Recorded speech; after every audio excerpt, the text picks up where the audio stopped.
Hello, BAME Farm fans. Guess what we hit? 50,000 subscribers, and that's why there is a snow angel on the pond.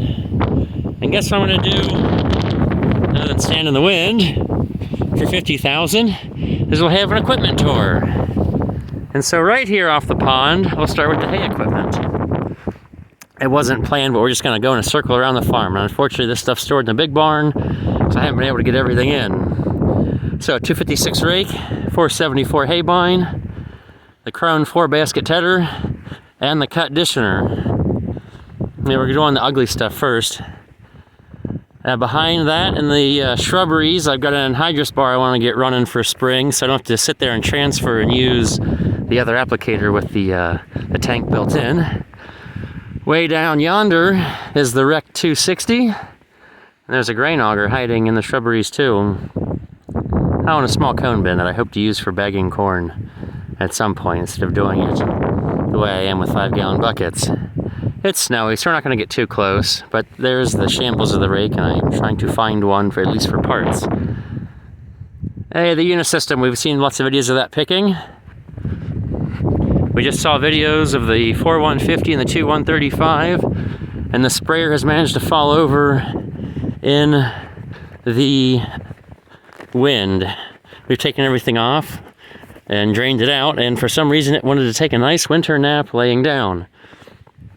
Here's the flail chopper. We didn't have to do too much flail chopping because, well, we just didn't have as many cattle to feed last year. We might as well say hi to the moo-moos. Mrrr, I know, don't you wish? I cleaned your pen. You guys got fresh bedding. But it's cold and there's no sun. We just had sun like 10 minutes ago. Well, we're in here. Let's see the ugliness of the fences that need to be fixed, which that's on a winter fix-it list. There's the generator for when the power goes out. A Cato light, all the way from Minnesota. And the Hydro 84. Getting thoroughly bird pooped on thanks to the warmth of the barn and the cattle. The seat's a little rough, but it's got a loader and it lifts things.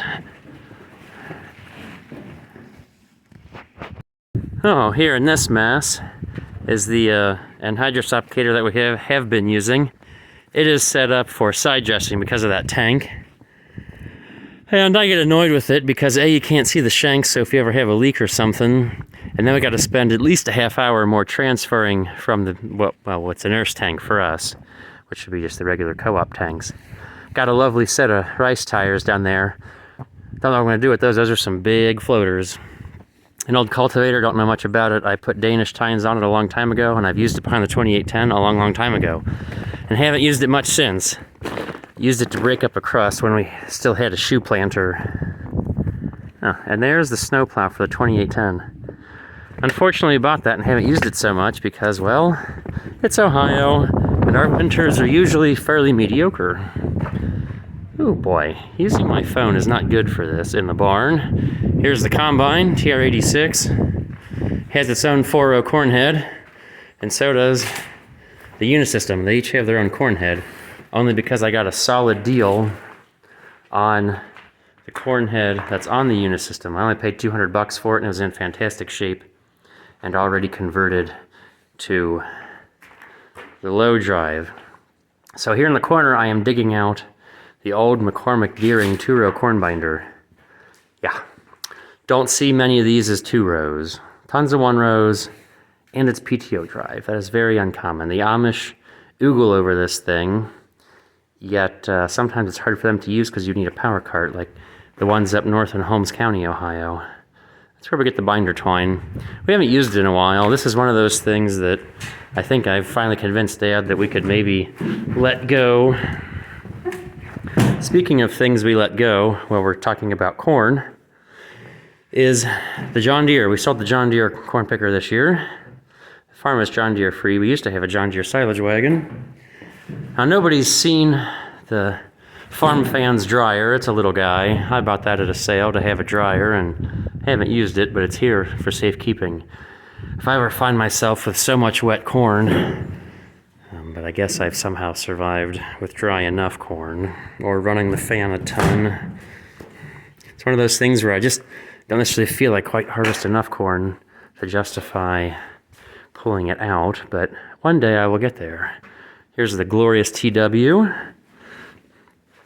Sitting here with the block heater plugged in. I'm not running it today, but maybe tomorrow for a video, which this is going to be out of order, but because I'm shooting this on my phone, this will be a an earlier post than the video involving this tool. Yes, International 700 plow. I hate the trips on this. The safety features are horrible, and I'll make a separate video about that. But I did some plowing this last week, and definitely was glad to have a big tractor to bully around those four bottoms in our soil. Okay, well that's the Quonset hut. We haven't seen this in a while. This is in our Welcome to Bame Farm video, like that's on the front page of the channel. The Howard Rotospike. Haven't used it in a few years. Now that we've got the TW, I've got at least enough tractor or enough front end to control that thing. Or the 4150 would be great. It's a 1000 PTO. It's 15 feet of dirt turning mayhem, but it does do a nice job. And at some point I thought I'd want to use it more where I would chisel plow, maybe run the soil finisher to level it out, and then use that to beat it into submission. Because usually that's what it is. We have to beat our soil into submission. Yay, clay. 50-foot elevators, you saw me bring those home December, a little over a year ago. And I think that is a McCurdy earcorn drag. A white 458 chisel plow, which is the same besides paint as that Oliver behind the 2135 I just acquired. Bazooka grain cleaner. I just got that last year and I haven't used it yet. It's one of those things where it was cheap and close, and if you ever need one, well, I got one because it was cheap and close. An old Harrogator. I don't know whose it is. It's old and it's rusty, and it did the job as well. So a Ford 231 disc. Yep, you've seen that behind various tractors like the 6610 or the 730 case, which that just went to its new home to the neighbors this morning. He's a good new owner. And stored in his barn instead of me. Okay, oh, and there's the grain bin flooring and a Badger running gear from the Badger boxes. I made a video about selling those. Well, that was a little over a year ago, September. Our 470 disc. This was the flagship tillage tool for the longest time behind the 1086. And now, it gets a little less use thanks to having the 3800. The side slinger manure spreader, this old New Holland, I used it once. And then realized just how slow it was to unload and never used it again, unfortunately. And it also needs new bearings, and I can't pry this out of Dad's hands. Now that I've got the nice new tandem axle 680, well, it's new to us, it's big. I like that because we can get done with that tank spreader. It's good for slurry, but we don't have much slurry. The bale wagon. I finally learned that this was made by a company called Hawkline. And that is very local to my area, like in the same county. They made trailers, like for pulling behind your Ranger or F-150. Maybe even a gooseneck or two. A land plane, an Eversman land plane. I bought that out of the weeds in Rust Row at a sale, and I hope to get it running to help curate our extra flatness to make sure it's all flatter than a pancake. I hope the wind's not too bad. I don't feel like shooting this video again on a different day.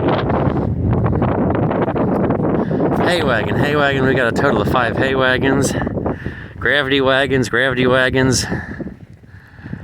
That one is the one that tipped in that video a few years ago. I got a new box. It was actually the same model box that was on it. And we put some new runners underneath it. And that one pulls really, really well. That one doesn't pull well, but it's kind of fun to pick earcorn into because of the low top. But with the Unisystem, it doesn't matter. I can pick into giant wagons. Here is our Gale silage wagons instead of the Badgers. Those kind of fell in my lap, thanks to a good friend up north. north of me, but not too far north in Ohio. I wish I had the barn space. I need to get them in because they were really nice wagons. They're not bad now, but they might have been prettier when I bought them. The unfortunate thing of silage wagons is, well, smaller, older ones are not very sought after thanks to the dying dairy industry. Let's go find a new barn and less wind. My fingers are getting cold. Okay, so we just saw the Deutz disc in the new purchases video. There is a 258 rake that came with the 260 and the double rake hitch setup. Yes. I haven't done all the fixing. That one will work, but it, I won't necessarily go to the field with it in full faith, but it would work. This missed the video of all that new stuff I acquired. It's a sprayer / combine trailer. That'll get me in trouble. It was made, I think it's in from southern Canada. That's where it was made. The tires, it has enough tires on it to haul 30,000. The F2 gleaner for parts, empty calf hutches. We haven't had calves in there in a few weeks, and this week I'm glad not to have any. The 730 sat here this morning, and now it sits in the neighbor's barn. Little herd spreader. 530 case. This is also in the higher on the list for finding a new home. If anybody's looking for a fine running 530. Got the 6610 plugged in to the block heater. We just put a new battery in it. Winter can be hell on those. A little 3-cylinder Perkins that I hope to one day put in a Ford Ranger. Bought that out of an Amish wood shop. A Wallenstein BX102RI. That just means it has an IntelliFeed system and there's an electrical connection to control the feed based on the blade RPM. I bought that last spring and that was a flaming hot deal. That's a $20,000 machine and I stole it on an online auction for $4,000. Oh, that's probably one of the biggest steals around here. So we have a new wood chipper. That thing's a beast. 2910. Do a lot of hay work with it. We've seen it a lot. 845 New Holland. We haven't seen this much since I got the new round baler. We keep it around just to have a spare. I've learned having a spare is great because you can just keep going with your day instead of stopping and waiting for parts. I don't necessarily like the string bales anymore, but it's peace of mind that we will get done before the rain, hopefully. And I haven't made a video with this. Our old International 3082 backhoe. We used it a long time ago. We dug a few holes and buried some stuff like power lines and water lines around the farm. Dug out some cattails around the pond, but that was all before the channel. And we haven't really felt a need, I guess, to dig a hole in a while. That would work well behind the little Fords or the 6610. The TC30. Do tons of small odd jobs with it. That's probably the one tractor I would go to. That or the 2910 when the power goes out. Okay, this is another backside of barn junk row. Not really, but there's the plastic layer. I hid that back here because I got tired of looking at it. Unfortunately, it should be in the barn, but it's not. A 4000 Ford that I acquired last spring out of a junk row really cheap because it had, well, it's a yellow paint block with webbing. That is a newer Ford block compared to the 4000, and I was told it runs. I couldn't get it to run because the injection pump is having issues. I have an extra injection pump in the garage, and maybe that will be worked on this winter, maybe. Okay, New Holland 680. I love this spreader. Wish it was inside. I wish everything was inside. I need more barns. But once I had a barn, I'd want a bigger barn. You'd always want more and bigger barns. More stuff. Stuff.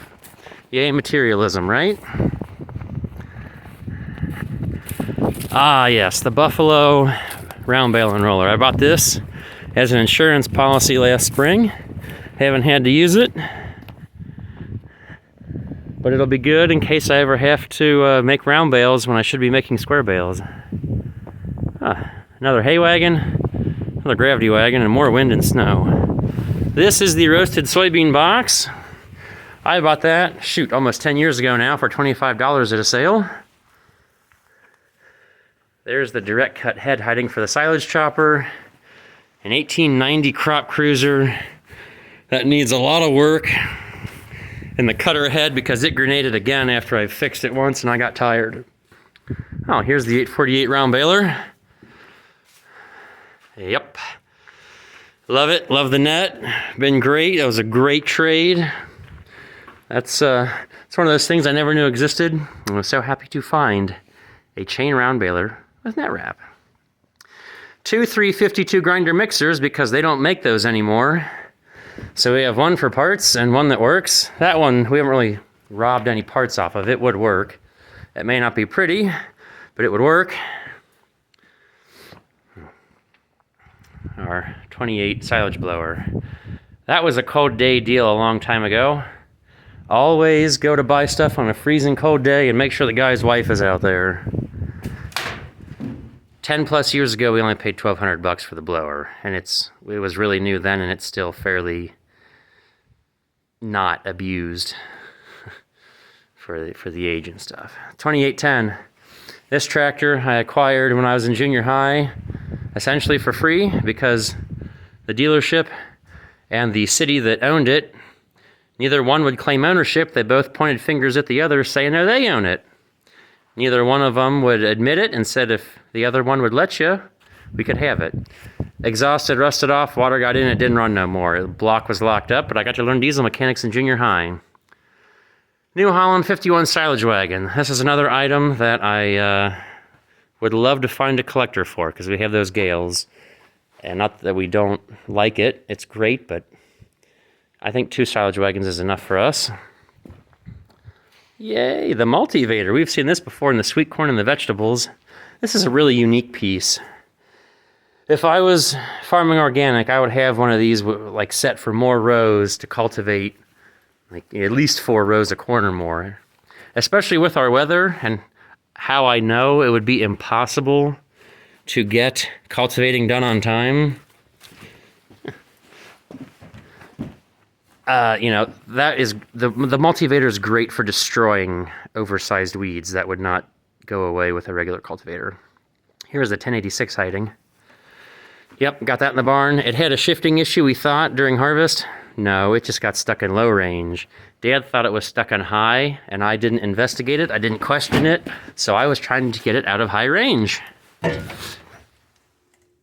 It was stuck in, the lever was stuck in low. So, didn't learn that until I pulled it in the barn and I fixed it within 5 minutes. It wasn't really wasn't a wrenching fix besides that cover. Another gravity wagon, the tiny gravity wagon. This is where I'm bagging corn right now. The glorious 5-gallon bucket. 2 of those makes a bag of corn. It's the special bucket. It's a sheetrock bucket because it's not 5 gallons, it's only 4. And there's about 8 gallons in a bushel. But if I don't fill it all the way full, it's perfect. L775 skid steer. Love that thing. Hate that it's gas, but so far the gas has not ruined me or made me too mad. The planter sitting all cleaned out and dumped out and aired out. I didn't put it back together after washing out all the fertilizer and stuff. And below it hides the mower deck for the TC30, a 914A, 5-foot cut. Some 295 row units that Dad made into a little planter for planting peas and green beans. The 565 square baler. Anybody remember when I had that old International? That was early in the channel. I missed that. It was a fun little baler. But this one's been pretty solid, minus a few springs and, well, that's about it. That's all that slowed me down is breaking springs. Yay, Chinesium. And here's the backside to some junk. More junk and stuff. Not all of it's mine. Some of the junk predates me. Some of it may be my problem. Tires from the Unisystem that also fit that Gleaner because they both use the same Rockwell final drives. A 495 New Holland haybine, which was a terrible effort to try to increase my hay mowing capacity. Yeah, that was one of my lesser highlights of buying used equipment. I should not have bought this, but it was a fun adventure to go get it, and it will probably find itself at a consignment sale. This was my attempt of what I really should have been directed at that disc mower instead. And I thought this would work. But really, you think about it, back in the day, the people who were buying those things, those were big mowers. They had hay to cut, so they've been thoroughly abused.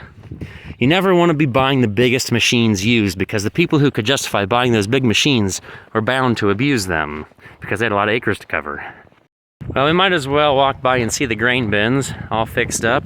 You know, these two I got running. This is the soybean bin. We put a motor on that last week. And I just got the whole bin, you know, fixed up this past year. And I need to clean out all my parts and junk and other junk that's accumulated here. Some of the junk is stuff that was used or could have been used for fixing the bins. Oh, holy cow, this is what everybody's been waiting for. So I hope you all watch this long, because I guarantee there will be questions. So, I give full license to anybody in the comments to tell people who ask about the 2+2 to come here to the end of the video and we can see it. Mechanically, it is fixed. Replaced the TA for the hell of it, put a new clutch in it, put new bearings in the 4-speed because we were there. And then we got to doing the niceties like the cab, and I wanted to do the AC upright. And I just hit a huge mental block, plus planting season, because we did this in early May. And I just got lost. Not to say I forgot about it, but got busy. Had enough other tractors, so there wasn't force of need to get it done. Which really makes me mad that I didn't get it done. All the parts are in here on the floor. I just got to clean up some stuff. The garage has started to encroach on the tractor, but here it is, all back together. We started it, ran it, tested the oil pressures, it was all good. It's still here. I just need to get up the gumption to finish it, because I don't know if there's anybody local who would really want to say any mechanic so I could pay to finish it for me. Like, I'm about to that point where I would just gladly pay to have all the niceties finished so it's done. I just want to have another nice tractor, because growing up on the 1086 without doors, I mean, I'm used to hillbillifying things, but I would love to not do that and have some pretend sort of nice-ish items every once in a while, if only sometimes. Okay, bringing up the end of the video, we're going to show off the Pottinger mower just because it's here, even though we saw that last week in my new purchases video. So here it is in the snow, not moved yet. Well, this has been a fun video of showing off everything that I own, or Dad owns. I don't know, it's about 50-50 now. I'm slowly like taking over ownership on this stuff, you know, trying to update, upgrade, improve, buy new machines, sell the old ones, and hopefully do better and quicker and smoother and faster. And I would really, at some point, I need to get Dad and sit him down for a video. You can hear his early farming stories of when he bought the farm and started farming from scratch himself. Because there's some real humdingers. Not to say they're hard to believe, but holy cow. You know, he begged, borrowed, and stealed any piece of rust he could to get the job done. Well, we'll catch you guys later with more fun farming adventures.